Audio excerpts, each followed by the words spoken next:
Cada um de nós aqui, eu acredito, e cada pessoa nesse mundo, em algum momento já pensou sobre Deus. E é uma pergunta que nós fazemos com muita naturalidade, porque às vezes a gente ouve das crianças, né? Como é Deus? Quem é Deus? Quem é esse ser que eu não vejo? Às vezes nós ensinamos nossos filhos a conversar com Deus, a orar, ensinamos as crianças a buscar a Deus, a ler a Bíblia, aqueles que já começam a aprender a ler, falamos coisas a respeito de Deus e surgem essas dúvidas, mas puxa, quem é essa pessoa? Quem é esse Deus? Como Ele é? Os filósofos investigam sobre isso, as pessoas nas igrejas investigam sobre isso, em toda a cultura esse é um pensamento recorrente, porque Deus nos criou com esse desenho. E como eu acredito que todos nós já ouvimos, né, essa frase, nós temos um vazio dentro de nós que é do tamanho de Deus, né? Só pode ser preenchido por Deus. Essa necessidade leva o ser humano a buscar a Deus. Muitas vezes busca outras coisas para preencher isso na vida, mas em algum momento a gente fatalmente pensa em Deus.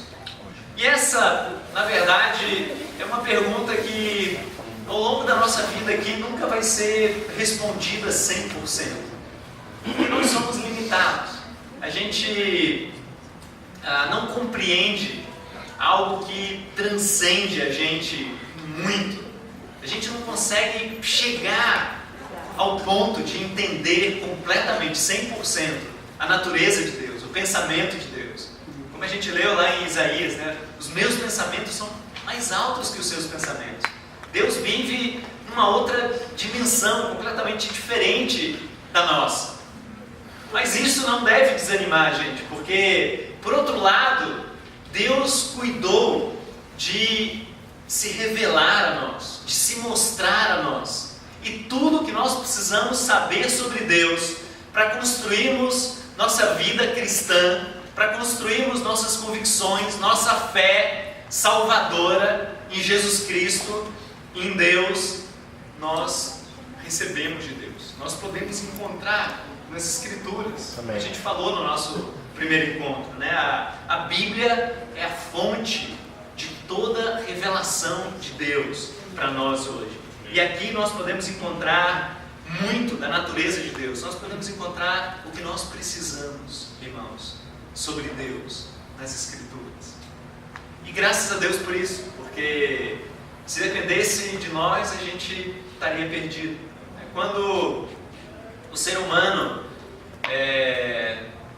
começa a pensar e decide conceber alguma coisa extraordinária, né, fora dos parâmetros aqui desse planeta, né, quando as pessoas mais criativas desse mundo, mais inteligentes desse mundo, resolvem pensar num ser extraterrestre, algo fora da nossa realidade terrena, aparecem algumas coisas bastante interessantes. Uma delas é essa daqui, que eu queria mostrar. Opa. Conhece esse camaradinha simpático? Eu era criança. Isso é interessante, né? Porque é um ET. É um filme famoso, né? Sucesso de bilheteria há muitos anos atrás. Eu assisti. Mas é interessante, né? Porque ele tem dois olhos, tem um rosto, tem um nariz, tem uma boca, tem um pescoço, tem uma mão, tem braço. Isso é o máximo que o ser humano conseguiu chegar. Ao pensar, ao tentar construir a imagem de alguma coisa que está fora, longe da nossa realidade. Outras pessoas ao longo da história, na mitologia, por exemplo, resolveram inventar histórias, colocar toda a criatividade e juntar elementos para criar alguma coisa além dos limites. E aí surgiu coisas como isso. Opa! Uma mistura, né, de ser humano com cavalo, com passarinho, né, tem asas e o ser humano não consegue criar algo completamente novo. Ele consegue juntar elementos, criar coisas que não existem, mas ele não consegue extrapolar isso.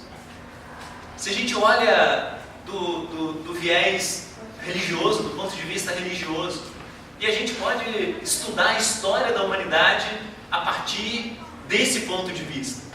O ser humano, no seu esforço de buscar a Deus, de cultuar, de adorar um Deus, de preencher esse vazio que existe desde os primeiros seres humanos até hoje, eles chegam a coisas como essa outra figura.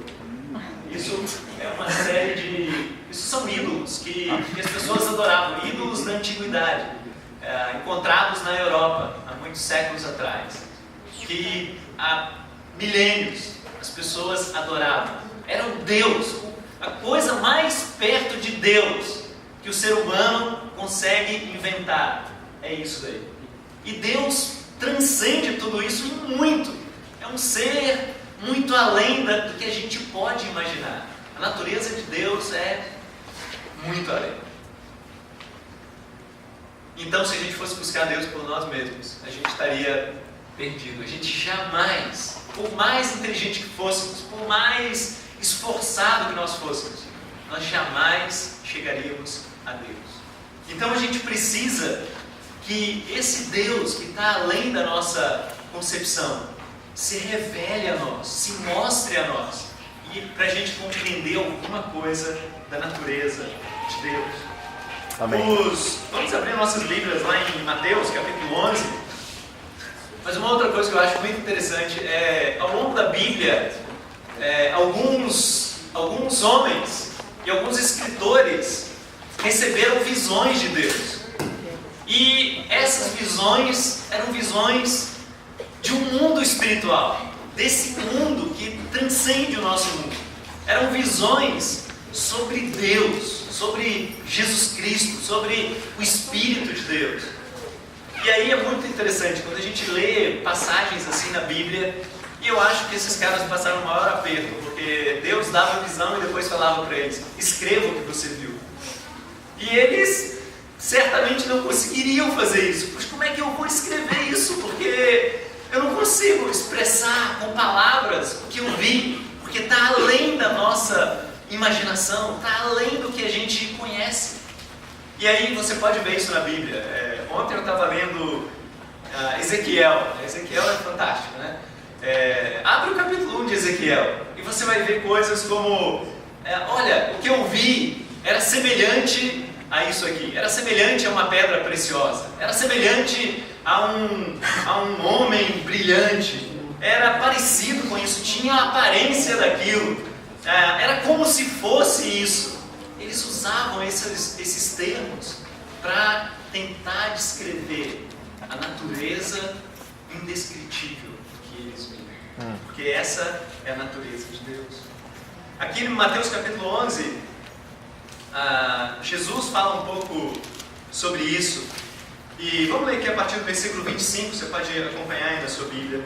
Naquela ocasião, Jesus disse: eu te louvo, Pai, Senhor dos céus e da terra, porque escondeste estas coisas dos sábios e cultos e as revelaste aos pequeninos. Sim, Pai, pois assim foi do teu agrado. Todas as coisas me foram entregues por meu Pai. Ninguém conhece o Filho a não ser o Pai, e ninguém conhece o Pai a não ser o Filho e aqueles a quem o Filho quiser revelar. Venham a mim todos os que estão cansados e sobrecarregados, e eu lhes darei descanso. Tomem sobre vocês o meu jugo e aprendam de mim, pois sou manso e humilde de coração, e vocês encontrarão descanso para as suas almas, pois o meu jugo é suave e o meu fardo é leve. Interessante as coisas que Jesus fala aqui, né? Porque ele fala justamente isso. Deus se revela a nós. Deus revelou aos pequeninos coisas espirituais. Ninguém conhece o Pai a não ser o Filho e aqueles a quem o Filho quiser revelar. Irmãos, nós só nos tornamos cristãos. Quem aqui conheceu a Bíblia, foi batizado. Nós só chegamos ao conhecimento de Deus porque pela misericórdia e pela graça Deus se revelou a nós. Amém. É revelação de Deus. E quando isso é associado a um coração humilde, a um coração que tem fome e sede de conhecer a Deus, as coisas se encontram e nós começamos a entender as verdades espirituais, as coisas concernentes ao reino de Deus e a natureza do próprio Deus. Mas é algo que diz respeito à revelação de Deus. Começa com Deus se revelando a nós. E quando a gente encontra isso, como Jesus fala aqui, a gente encontra descanso para as nossas almas. A presença de Deus, o conhecimento de Deus, a comunhão com Deus, leva embora a ansiedade, a culpa, as frustrações do nosso coração, os medos, e enche o nosso coração de paz. Enche o nosso coração da natureza do próprio Deus, com características que são próprias desse ser espiritual, que ao longo da nossa vida nós somos convidados a conhecer e a construir um relacionamento bem íntimo e próximo. O que Deus revelou de si é o suficiente para a gente transformar a nossa vida. É o suficiente para a gente conhecer Deus, para a gente estabelecer esse relacionamento com Deus. E a gente não compreende essas coisas apenas com a nossa razão, ou com a nossa emoção, ou com a nossa vontade. Existe um elemento essencial para a gente entender o que Deus revela a nós. E esse elemento é fé, sem a qual a gente jamais consegue chegar ao conhecimento de Deus e à comunhão de Deus. Quando a gente exercita a nossa fé, quando a gente obedece ao que a Bíblia fala e vive essas coisas, nós começamos a conhecer a Deus de uma maneira espiritual, de uma maneira real. Hoje eu queria falar de uma característica de Deus que a gente vai falar alguns minutos aqui disso e a gente vai sair daqui com absoluta certeza sem entender plenamente. Por quê? Porque é impossível entender. Mas a minha esperança é que a gente entenda mais um pouquinho disso. Amém. E saiamos daqui inspirados com esse entendimento. Amém? E se Deus quiser, nos céus a gente vai entender plenamente. Eu tenho essa esperança. Mas nós vamos falar sobre a Trindade. E isso quer dizer uma coisa. O que significa? Significa que Deus é 3 pessoas. Se você entender isso completamente, por favor, me explique. Porque Deus é 3 pessoas. Cada uma dessas pessoas, quais são essas pessoas? Né? O Pai, o Filho e o Espírito Santo. O Pai é Deus, o Espírito Santo é Deus e Jesus Cristo é Deus. Mas Deus é 3 pessoas. Sendo que cada uma dessas pessoas é plenamente Deus. E sendo que existe um só Deus. Então essa é a nossa doutrina da Trindade. Deus é 3 pessoas, cada pessoa é plenamente Deus e há um só Deus. Não são 3 deuses, é um Deus. Mas são 3 pessoas que têm uma personalidade, que têm um pensamento, que têm uma vontade própria. Mas são tão unidos, têm uma natureza tão próxima, tão igual, que é o amor, como a Bíblia fala, Deus é amor, que são completamente unidos a ponto de ser um. Essa é a doutrina da Trindade. E isso, quando a gente começa a pensar e a meditar, é extremamente inspirador. E nos ajuda a ter muita esperança em coisas relativas à nossa vida, ao nosso dia a dia. E eu quero falar sobre isso daqui a pouco. Mas antes, se você quiser anotar aqui, a gente não tem tempo de passar por todas as Escrituras. A Bíblia fala sobre isso muito, desde Gênesis até Apocalipse. A Bíblia demonstra essa doutrina com muita clareza. E algumas dessas passagens, se você quiser anotar e meditar nisso, estudar depois, é muito bacana. A criação é uma obra atribuída ao Pai, Gênesis 1, capítulo 1, versículo 1. A criação também é atribuída a Jesus Cristo, Colossenses 1,16. E a criação é também atribuída ao Espírito Santo. Jó 26:13 e Salmos 104:30. Então, a criação do universo, todas as coisas que existem, a gente encontra na Bíblia referências que o Pai participou da criação e é o autor da criação, o Espírito participou e é o autor da criação, Jesus Cristo participou e é o autor de todas as coisas que existem. Uma passagem muito bacana no batismo de Jesus Cristo. Jesus estava se dirigindo lá às águas, né? Você pode encontrar isso em Mateus capítulo 3, versículos 16 e 17. Jesus se dirigiu às águas, o Espírito desceu uma forma de uma pomba, né, dos céus, e o Pai falou a respeito do Filho em voz audível. As três pessoas da Trindade se manifestando numa passagem da Bíblia. A Bíblia fala sobre a expiação dos nossos pecados, a obra salvadora. E tem um versículo bem interessante em Hebreus 9:14, que fala do sacrifício de Jesus Cristo e que Ele fez isso pelo Espírito eterno de Deus e Ele se ofereceu ao Pai, se ofereceu a Deus. E novamente, nessa obra de remissão dos nossos pecados, as três pessoas da Trindade estavam agindo unanimemente, unidas, com um só propósito. Na ressurreição de Jesus Cristo, em Atos capítulo 2, versículo 32, ele é atribuído ao Pai. João 10, 17 a 18, fala da participação óbvia, né, de Jesus Cristo na ressurreição. E em Romanos 1:4 é atribuída ao Espírito Santo.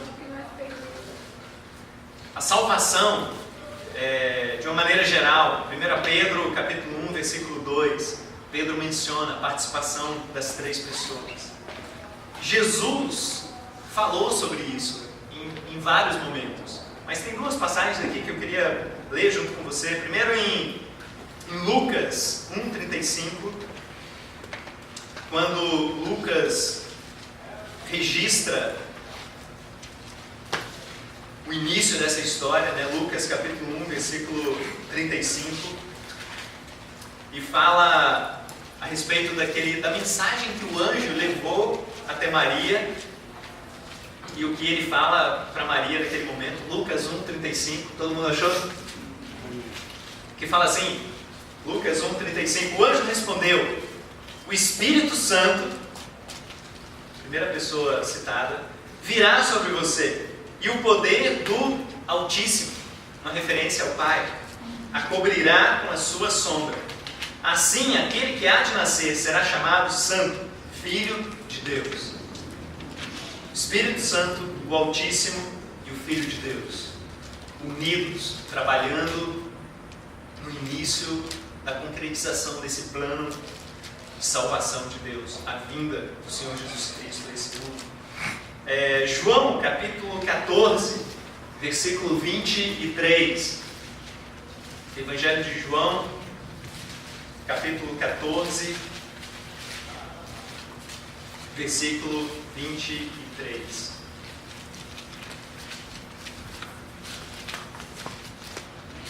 João 14, 23. Diz assim: Jesus respondeu: se alguém me ama, guardará a minha palavra. Meu Pai o amará, e nós viremos a Ele e faremos nele morada. Eu gosto desse versículo, porque ele fala do Pai. Jesus está falando em relação ao Pai. Se alguém me ama, guardará a minha palavra. Meu Pai o amará. E ele fala: nós viremos e faremos nele morada. Quem mora em você? Quem passou a habitar em você quando o muro de pecado foi destruído no batismo? E o caminho para a comunhão com Deus foi aberto. Quem veio fazer morada em nós?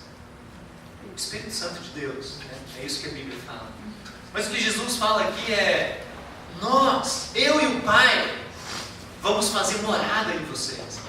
Então quem habita em nós é o Espírito Santo. mas é Jesus Cristo.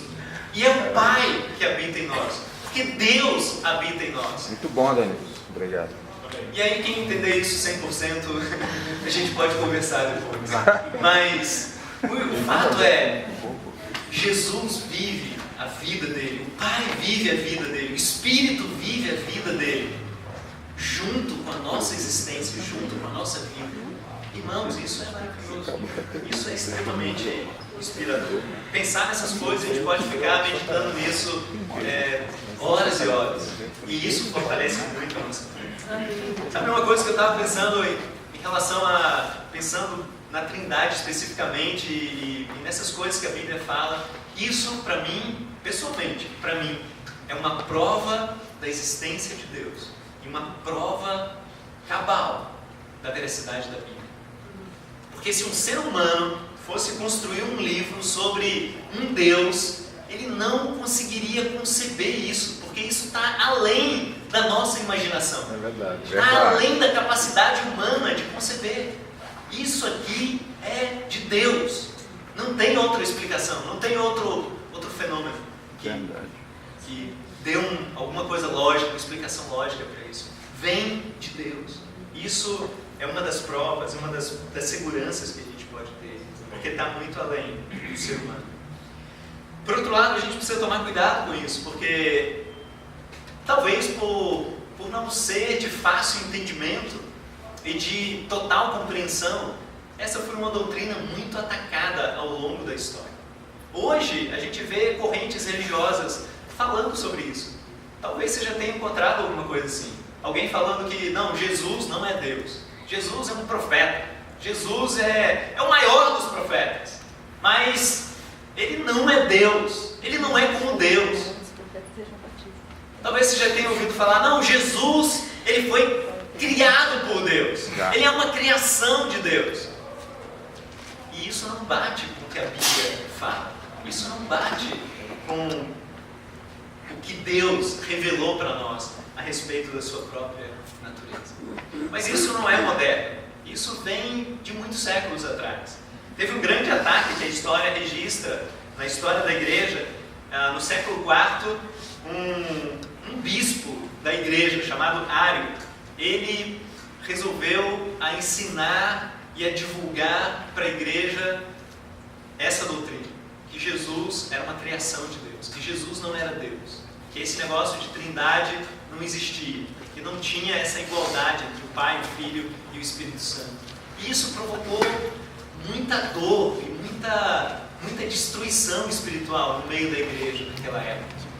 Até que a igreja se reuniu em 325 e depois, alguns anos mais tarde, em 381, eles resolveram firmar e eles escreveram o que a gente conhece hoje como um credo, afirmando justamente isso. Não, Deus é Deus, Jesus é o Filho de Deus, o Espírito Santo é Deus, é nisso que nós acreditamos como cristãos.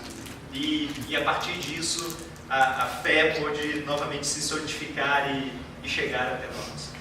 Tem um autor de livros cristãos que ele menciona isso de uma maneira bem interessante, a respeito do Pai, do Filho e do Espírito Santo. Ele fala o seguinte: ninguém é antes ou depois. Nenhuma das três pessoas é antes ou depois. Ninguém é maior ou menor. Nenhuma das três pessoas é maior ou menor do que a outra. Mas todas as três pessoas são coeternas e juntas e iguais. Isso é a doutrina que a Bíblia nos traz. Essa é a nossa fé. Esse é o nosso Deus. O nosso Deus incompreensível por um lado, mas compreensível por outro lado. Amém. De uma maneira simples e muito eficaz, a gente pode pensar nessa doutrina da Trindade a partir de várias aplicações, porque no seu poder e na sua criação, Deus fez coisas, instituiu coisas que têm como princípio essa comunhão entre o Pai, o Filho e o Espírito Santo. Por exemplo, Deus Vamos abrir nossas Bíblias enquanto eu falo aqui, para adiantar em João capítulo 17. Mas Deus, Ele instituiu o casamento. O casamento não foi uma invenção do ser humano, foi uma instituição criada por Deus. Deus concebeu o homem e a mulher e Ele instituiu o casamento. E o que é o casamento? São duas pessoas diferentes, né, às vezes bem opostas, né, e que se juntam para criar uma unidade. E aí muita coisa da Trindade nós precisamos aplicar no nosso casamento. Porque é impressionante a gente ver Deus agindo ao longo da história. Se a gente olha para a Bíblia, a gente vai ver no Antigo Testamento uma prevalência e uma ênfase muito na pessoa do Pai, do Deus Todo-Poderoso. Apesar de o Espírito ser citado e apesar de o Filho ser citado no Antigo Testamento. Mas a pessoa que mais aparece no sentido é o Pai. Durante o período de vida de Jesus Cristo, fisicamente aqui nessa terra, obviamente a pessoa do Filho predominou e teve no centro da história. Nos nossos dias, a partir do início da igreja até hoje, a pessoa que prevalece, que é mais falada talvez nas cartas e no Novo Testamento, a pessoa do Espírito Santo, que age, que transforma, que trabalha incessantemente nos corações. Mas é interessante, lá no Antigo Testamento, o pai e o filho não ficaram o filho e o Espírito não ficaram com ciúmes do pai. E não começaram a brigar. Puxa, está aparecendo muito aqui, deixa eu aparecer um pouquinho também. Não criou orgulho no coração da outra pessoa quando uma estava agindo. Ao contrário, existia completo apoio, completa união, existia uma humildade 100% que dominava o coração, que servia. Cada decisão de Deus era uma decisão de comum acordo, era uma decisão de consenso, era uma decisão de entrega, de união, onde uma pessoa apoiava a outra dentro da Trindade. Isso é o que a gente aprende. Por quê? Porque a natureza desse Deus é amor, fala a Bíblia em 1 João. É isso que a gente tem que praticar no casamento, não é verdade? Quando a gente tem diferenças, quando a gente briga, quando a gente tem discórdias, a gente precisa lembrar disso. E sem essas características de Deus agindo e atuando na nossa vida, a gente não consegue união. Mas quando a gente coloca isso em prática, a gente se une completamente. Não apenas fisicamente, mas espiritualmente, emocionalmente. A gente está conectado, né? A gente sente a conexão no coração. Deus criou também a família.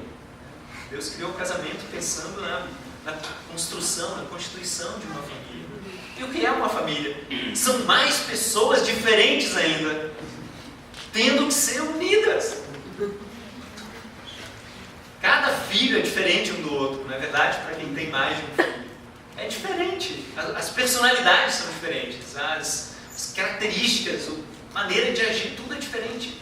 E como a gente vai ter uma família unida? Como a gente vai construir uma família unida? Bom, a gente vai construir isso imitando o coração do nosso Deus. Imitando o coração do Pai, do Filho e do Espírito Santo. Bom, Daniel. E por fim, Deus criou uma outra instituição espiritual, que não é humana. A gente fez aqui a Assembleia, né? Aquilo ali é feito por causa das nossas leis e é uma instituição humana que a gente tem o CNPJ, mas essa não é a igreja que Jesus Cristo fundou, que Jesus Cristo criou. A gente tem isso porque para a gente alugar um lugar, a gente precisa disso, para a gente existir e nesse mundo muita coisa exige isso. Mas isso é uma organização humana.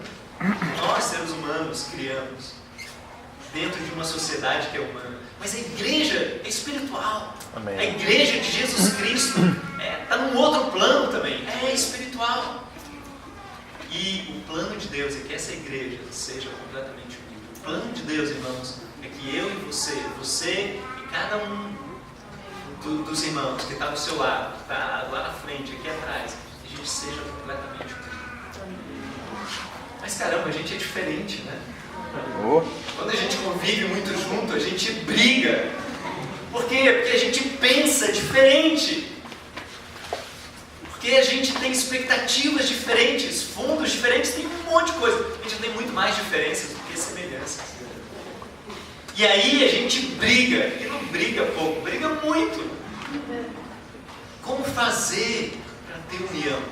E a Bíblia nos desafia isso, né? Porque a Bíblia fala, tenham um só pensamento, tenham uma só maneira de agir, um só pensamento, só por Deus. Por isso que essa é uma prova da igreja de Jesus Cristo. Por isso essa é uma prova de que a igreja é formada por discípulos de Jesus Cristo, onde Jesus é o Senhor, onde a Bíblia é a autoridade. Porque sem isso a gente racha, sem isso a gente divide, sem isso a gente briga. Mas com isso a gente adquire uma característica que não é nossa, que é de Deus, que é demonstrada tão claramente na Trindade. E é sobre isso que Jesus fala aqui em João capítulo 17. E a gente conhece a oração dele antes dele ir para a cruz. Ele clama a Deus e ele pede por isso. João 17, 20. Minha oração não é apenas por eles. Rogo também por aqueles que crerão em mim por meio da mensagem deles, para que todos sejam um, Pai, como tu estás em mim e eu em ti. Que eles também estejam em nós, para que o mundo creia que tu me enviaste. Dei-lhes a glória que me deste, para que eles sejam um, assim como nós somos um. Eu neles e tu em mim, que eles sejam levados à plena unidade, para que o mundo saiba que tu me enviaste e os amaste como igualmente me amaste. O que Jesus está clamando aqui, o Pai? Assim como eu e o Senhor somos um, assim como o Pai e o Filho é um, uma unidade, que eles também sejam um. Jesus está acreditando que a nossa união vai ser plena, como é a união do Pai, do Filho e do Espírito Santo. Jesus está clamando isso a Deus. Sabe, irmão, se a gente quer causar um impacto para os nossos amigos, na nossa sociedade, nós precisamos nos concentrar nisso aqui e praticar isso aqui nos nossos relacionamentos. Isso aqui é o que Deus quer que a gente transmita para a sociedade. Se a gente praticar, se a gente se colocar à disposição de Deus e deixar Deus construir isso nas nossas vidas, um com o outro, nós vamos estar sendo luzes para esse mundo. Nós vamos estar atraindo as pessoas. Sabe, eu fico feliz quando vem algum amigo e consegue enxergar, pelo menos um pouquinho disso. Onde eu vou, quando eu tenho a oportunidade de sair, eu compartilho sobre algumas coisas que Deus faz no nosso meio. Uma das coisas, eu fico admirado, muito inspirado com o Zé Nilson, por exemplo, porque esse é um ponto que ele sempre aborda. E quem está no nosso bate-papo sabe disso. E no primeiro dia que ele conheceu a igreja, né, lá no seminário, né, que o Gai estava aqui e tudo, ele falou, puxa, eu encontrei o lugar que há anos eu procurava. Amém. Por quê? Porque existe amor, porque existe união, existe um pouquinho disso aqui, existe um pouquinho da natureza do Pai, do Filho e do Espírito Santo. E sabe, irmãos, Deus trabalha incessantemente para construir isso entre nós. E não se engane, Satanás trabalha incessantemente para produzir desunião. Mas eu não tenho dúvida que Deus é muito mais poderoso. Amém. E que Deus está tendo vitória. Nós precisamos estar concentrados nisso. Sabe, ontem, eu acho que eu almocei com o Jorge, e a gente estava falando sobre isso. Né? A gente estava falando de coisas controversas na Bíblia, coisas que é fácil a gente pensar diferente. Talvez se a gente pergunte para cada um aqui, cada um vai ter uma ideia diferente. E eu me lembro que há 6 anos atrás, a gente ia estar junto para discutir esse tipo de coisa, para conversar sobre isso, e saía faísca entre nós.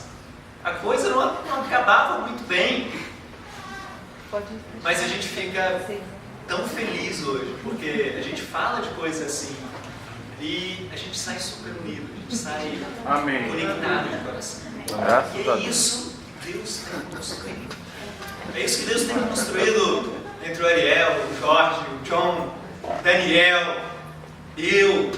Para pensar nesse grupo. Somos completamente diferentes, somos pessoas completamente fora do padrão, né? Totalmente diferente um do outro. Para completar, Deus trouxe um americano, né? Para fazer parte do time. Mas eu fico super grato a Deus e aos irmãos também. Nós estamos construindo esse tipo de amizade. Porque é isso, só Deus. Não tem outra pessoa que o nosso esforço somente não chegaria nisso. Eu olho para o nosso bate-papo. Nosso bate-papo é diferente. Nós somos diferentes uns dos outros. Mas, com o tempo, Deus está construindo união entre nós. Temos idades diferentes, pessoas diferentes. Tem gente que veio lá de Nanuque. Você nunca viu, nem nunca vai ouvir falar sobre isso. Outro veio lá do Rio de Janeiro. Outro veio lá de Rio Pomba. Pior ainda. Totalmente diferente, mas Deus trabalhando e a gente construindo união pelo poder do Espírito. Sabe, eu quero inspirar cada um de nós hoje a pensarmos nessas coisas e a sermos parecidos, deixarmos Deus operar esse milagre que torna o Pai, o Filho e o Espírito um só Deus, mesmo eles sendo pessoas diferentes, com vontades diferentes, serem completamente unidos ao longo dos tempos. E é isso que Deus quer construir na vida de cada um de nós. Vamos orar e assim a gente terminar o nosso tempo.